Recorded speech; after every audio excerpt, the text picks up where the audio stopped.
And in that, as soon as I was gone, by day 2, they were like, "Oh, we don't even need him." No, that's just how it goes. And that'll ruin your vacation if you hear about it. Real quick, and I'm not trying to get off topic, but while you're playing that audio from the after show, Carmen is mouthing her own words. No, I am not. Yeah, Carmen, you were, whether you realize it or not, you were. I swear to God, you were. You were sitting there and you were like... You were totally mouthing your own words. Yes, okay. You were. I wasn't. Whether you were conscious of it or not, I swear you were. Did you ever think maybe I was saying something else under my breath? No, because you said you would have stressed that, and you said whenever you said that you. And I said no, because I said yes, he would have pressed that, and I said press. But press what? That he had a stressful vacation? I know why. I know, but okay, but like whenever it comes to me and I come in, like today, you're like, why are you gonna cry? Why? And I was just like, because my ovaries hurt. But when Rev is like, oh, it was a stressful vacation, it's just, all right, well, you had a stressful one, let's move on. It's not fun being away from work. That is why it's stressful, because I go away and all I'm thinking about is still doing work. All I did when I was on vacation from 6 to 10 a.m. was listen to the show and do work. Until it got to the point where people were contacting me and saying, hey, there's so much trash talking. Yeah. I had to disconnect. You gotta pay attention to it at that point. Where my You keep pointing that out, but what was the trash talk? That's what I want to say, because I can tell you what I said. I said, your eggs smell like fart, your butt smells even worse, and that's basically all I said. And I'll say it to your face. So But what? you didn't say it to my face. You said it on the after show. But I said it to you before, so I'm not talking crap. So what was said? I believe I was called a pissy pants, a crybaby by you on the show. Coming from the person who cries every time somebody makes fun of her. You're calling somebody else a crybaby. I cry. That's why. I cry. Yes. So I cry every day. You know just what you're admit, saying. you almost did today, and you almost did yesterday. No. You admitted on the after show yesterday you almost got upset and almost cried over the mistake martial arts.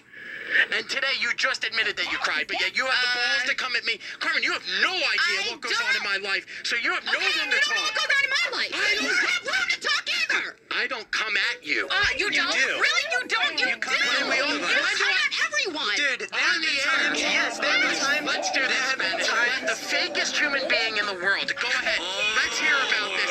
The reason why you are the way you are and you hug people is because you're so insecure with the job you do. Yet guess who's been the person that pulls you aside time after time in that back office and told you you do a fantastic job and the show couldn't run without you? Me. What we say on the air to one another is one thing. What you're saying when somebody else isn't around is cowardly, and that shows that's not a friendly move. Pulling you in the back office and telling you, hey, listen, here's how things need to be done. I appreciate the help that you do and the job that you do and the work that you provide for the show. That's one thing. Spending a week talking about me when I'm not here, that's a cowardly move. That's not something a friend does. About your smelly butt. First of all, calm down. Second of all, if I offended you in any way, I apologize. We had a conversation off air where you said to me, and I quote, don't worry about if we ever fight or go back and forth on air because anything that is said on air is in jest and you don't take it seriously. Yes, when someone's here to defend themselves. Again, you've done it when I'm not here as well, so I don't understand. I just gave you an example. And I've asked people. I've given you an example. And I've asked the people Dude, who are if you in just this want to room. be angry and yell at me, No, go ahead. I don't. Well, you're I'm not letting asking me talk, so I don't understand. Because you're Okay, bringing go up a point that doesn't exist. That you've walked out of this room and I've talked crap on you. Yet there's two individuals here and another one in another room that records this every day. Again, Have you if ever you heard would me like say to keep something bad shouting- about Spanish when he walks out of the room, Galvin? I gotta be honest with you, I don't hear the after show that much. But no, I have not. Mike, have you ever heard me say anything bad about Spanish when he's walked out of the room behind his back? No, and on the after show, I've never listened to 1 second. Joey from Cowhead TV, have you ever heard me say something bad about There you Spanish go. behind That's his you back? gotta ask. I don't know. I mean, I can look. I'm not half the time not really paying attention. So you brought Wow, up the after show's a huge attraction. 2 out of 3 people who have been in this room where you claim that I've done something said no, but yet I have a phone call from a caller saying that you did nothing but trash me to the point where, yeah, I don't want to be a part of a show with 2 people who just sit there and trash me when I'm going. That's what the caller was saying, and what Twitter was saying is that Rob, of course Rob's gonna be mad because you guys beat him up while he was gone, but I didn't hear any of it, so I don't really know. A lot of times people will take things and blow them out of proportion. But you did hear it because everything that we said on the show on the Mike Calta show last week about Rob was the exact same thing we said on the after show. So none of it was. No one challenged your personal character. No one challenged your work ethic. We talked about your smelly farts, the fact that you get to eat on air and nobody says anything, and there was one other thing that I can't remember. So if you're offended by all that and you think that I'm offended by the comments of special treatment. Right. Because that's what it comes down to. I think you guys both think that I get some type of treatment. I think that you you're don't. very sensitive, and I think you're insecure, and you're projecting your insecurities and your sensitivity on other people. Look at everybody. Here's what I did. I made the mistake of thinking people were my friends when they're actually my coworkers, and I will not make that mistake again. I will treat you like my coworkers, and I will do my job the way it needs to be done, and we don't have to interact outside of work. Let me, Four friends don't talk about each other the way you guys talked about. Kevin, you're on the Mike Calta show. Hello. Kevin. Hello. Yes, sir. Yes, hello. Love the show. Thank you. And Rob, yeah, you are a whiner. Why do you think Rob is whining? Talking about him, and then they're saying stuff, but nothing that they didn't repeat and tell him to his face today. So he's overdoing it. He's over-exaggerating. Right, that could be very possible. Rob, would you not admit, thank you, sir, that when you look at Twitter, it escalates things. Like people on Twitter like to go because they're anonymous. A lot of them are fat nerds, and they like to. So I'm not. Well, you were on Twitter last week. So That's when you're why I not got here and you look at Twitter and you can see it, you're like, oh, this seems terrible. When really Twitter blows out of proportion. Yes, but then hearing the show yesterday, 40 minutes on me not being on the after show when it was brought up for the last 5 minutes. What John told me when we started the after show was the content should be replayed, 80% Mike, 20% everything else. But yesterday, it was 40 minutes of me. 40 minutes talking about me not being there. On that, you had every opportunity to call in. We told you we were going to talk about you before you left. And two, I got permission from John to do that. I called him, asked him if we were able to do 40. He said we could. I'm not saying that you're not allowed to do this or you're not allowed to do that. I'm saying, out of common courtesy, I'm your friend, or I thought I was. You have multiple ways to get a hold of me if you want. If I knew you were going to talk about me Spanish, I would have stayed around. We did. We told you before you left we were going to talk did about not. it. You said we were resigning from the after show, and I said, well, we're going to be talking about that. He did say that. You did say that. So I don't understand. I didn't realize 40 minutes of your show would be converted or would focus That's on the after a show. We 1 talk minute. about things that happen on the show. Okay. That happened on the show. That's The chemistry between Rob and Carmen when it comes to competition on things that Carmen feels like should be hers and Rob feels like should be his is incredible, and it is palpable. All of us on the show have strong personalities. Today, Rob demonstrated his strong personality without even having to say anything. Right. He was emoting this tension, and everybody felt it, including the listeners. You feel like that's true, Carmen? Yes. You believe that Rob was emoting yesterday? I just felt like he was holding all this inside, and I could just feel it. Like he was angry about something, but he wasn't going to say anything. He didn't say anything about leaving the after show until the end, which, if you think about it, who else is going to replace that spot, or who's going to fill that position? Galvin? No. You? No. So who left is to do that? Me. So you think with doing that, you would either pull me aside or send me an email, just say something like, hey, by the way, I'm no longer doing the after show, now you will be doing I'm it. excited you speak like a Shakespeare play. Who is left is to do that? When you have been departed, who is left here to do that? I texted Spanish on Tuesday letting him know I would not be doing the after show anymore. I told him I would let John know tomorrow that I'm not going to be doing it anymore. So at that point, I was handing that duty off to those guys. That's up to them, whoever fills in. Andrew, you're on the Mike Calta show. Hello. Yeah, Spanish and Carmen, unfortunately, are not on that level. They need to realize that and respect him. But there's one totem pole. Mike is at the top, then Galvin, then strong Rob, bench. then Spanish, then me. You're not on that level at all. One show, one totem pole, dummy. This guy didn't even have you on the same I'm the pole. dummy. Yeah, you are.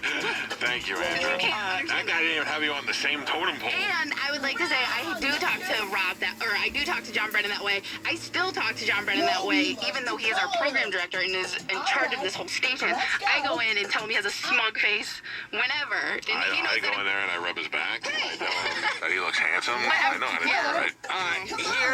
Here's the thing. I agree with Carmen. I think it's one totem pole. I mean, it's the show, whatever. But I think, and I think Rob touched on it, is him saying that you're fake.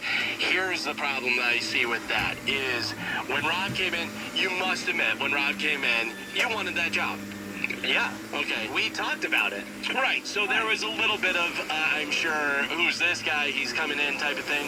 What you do, though, and it's fine, and it's a good thing to do, is you make friends with them, and you guys seem to be buddy, but I think behind that, there was still a little animosity where I could have done this job, what's he doing type of thing, whatever, and he has to come in to a situation where he has to be the executive producer, and who am I in charge of? And these guys have been here for a long time, but I'm kind of taking over and telling them what to do. I have to do that in the proper way where I'm not like, hey Spanish, hey Carmen, you do this, where he's trying to be friends and be on the level, but I think there's a little bit of a, we don't know who's doing what. Where the spite came in was when Rob started piling on to me when you guys would, and we didn't know each other. We'd just been working together for a week, and he starts piling on, calling, he's got this obnoxious laugh, laughing in my face, slamming his hand down on the counter. Yes, resentment did grow after that stuff because it was like, we don't know each other. You guys know me very well and pile on, but I don't do that to you. When callers call in, I don't look at you and laugh in your face. Here's the thing, real quick, and I'll let you go. You're here to defend yourself. Again, I'm not. When you were gone, all I did was say nice things. No, about that's you. not true. You just heard the caller call in and talk about the things that you were saying, dude. Bull and Hoppy, the guy that was here, who was that's not good. That's a terrible idea. I said, I need Spanish here, so you're going to have to help fill in. Right. I have made it clear to both of them. And that's what bothers me the most is Spanish that. is on the same level as Rhino. Yeah, no. I've actually gone out of my way. Carmen has asked me, how do you book guests? I sent her the exact email I sent Nard. I'm happy to show people and help people to better themselves because we are on the same team. Why do you have to help people book guests? Why can't Nard book his own goddamn guest? I don't know. But he came to me and asked, and just like Carmen did, I was happy to show her. Patrick, you're on the Mike Calta show. What's up, fellas? But here's the thing you were saying about Rob piling on you, and I'm not trying to defend Rob or put you down or anything, but I don't even know whether I came and talked to you about this. When Rob first came here, and we bust balls, that's what we do. I was taking shots at Rob, and then I thought about it, and I don't know whether I came and talked to you about it, but I was like, this guy doesn't know me, and I'm just making fun of him and stuff, but it's on air. But I never want people to feel bad. Like, I'm going to make fun of you. That's what I do, but I also don't want you, like there's been times where I've ripped Carmen apart and I've said stuff that was just brutal, and then later on I go, hi Carmen, I hope you're not mad at me, you know what I mean? And Rob went along with it though, you know what I mean? And that's what we do. That's how it I goes. have no problem with that. And like I said earlier, Rob and I had a conversation off the air where he said, don't worry, anything you say on the air is fine. Each other. And like I said, I never said anything. You think there is this resentment. If I was going to agree with you for the sake of this argument, I would say yes. If you want to use the word resentment and spite, that is where it comes from. Not from him being an executive producer and me not being that guy, because I had conversations with him where I didn't need to feel that insecurity because he explained to me I got it right on my the air, and I role. was like, yeah, that'll Yeah, never well, happen. exactly. So Steve, you're on the Mike Calta show, though.